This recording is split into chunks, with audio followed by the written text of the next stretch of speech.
Gibran dipersiapkan untuk suatu saat menerima fakta bahwa dia akhirnya harus memimpin Indonesia. Menerima fakta artinya di luar hal yang normal, misalnya kalau ada sesuatu pada presiden, maka dengan sendirinya Gibran yang akan memimpin negeri. Dan itu yang dikhawatirkan justru karena mereka menganggap kapasitas Gibran tidak cukup untuk memimpin Indonesia. Apalagi kapasitas itu di bail out oleh keputusan Mahkamah Konstitusi yang dianggap justru melanggar konstitusi.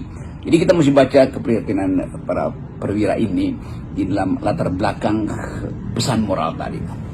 Nah, yang menarik ditunggu ini apa tafsir Anda, Bung Rocky, tentang pertemuan Pak Wiranto dengan Pak Prabowo, dan apa agenda yang dibicarakan sesungguhnya begitu, karena ini jarang-jarang loh Pak Prabowo bertemu dengan Pak Wiranto, apalagi mengingat latar belakang keduanya yang sebenarnya tidak cukup akrab di masa lalu ya.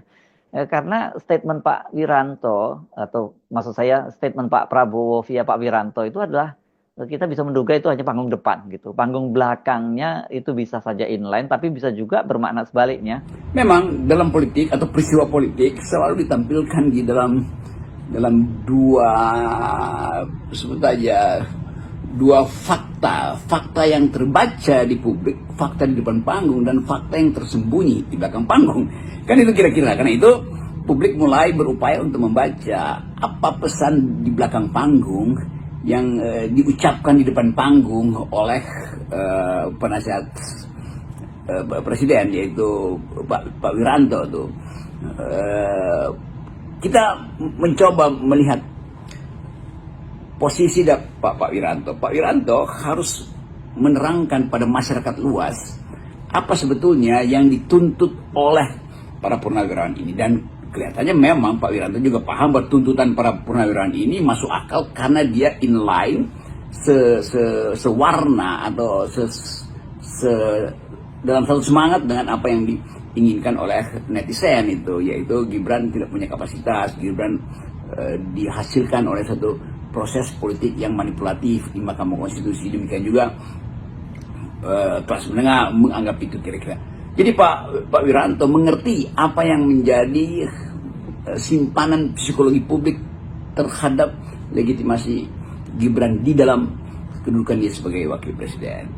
Nah, dalam pengertian itu Pak Wiranto tentu berdiskusi dengan Pak Prabowo untuk melihat wording apa, narasi apa yang mesti diucapkan.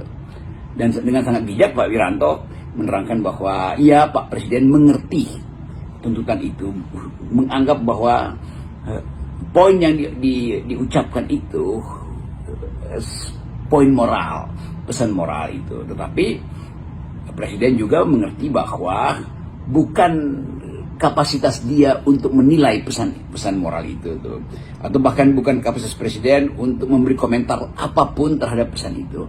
Karena didahului dengan semacam teori trias politika itu, walaupun Indonesia tidak menganut trias politika, karena Indonesia tidak menganut prinsip pemisahan kekuasaan, separation of power itu, bahwa eksekutif terpisah dengan yudikatif tidak boleh dipengaruhi oleh legislatif.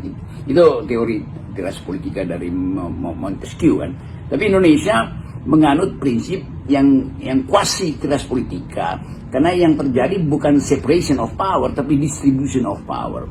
Dan Indonesia kita tahu bahwa di dalam eksekutif ada juga wilayah legislatif, dalam legislatif juga ada persentuhan dengan yudikatif. Oke, bukan itu sebetulnya intinya.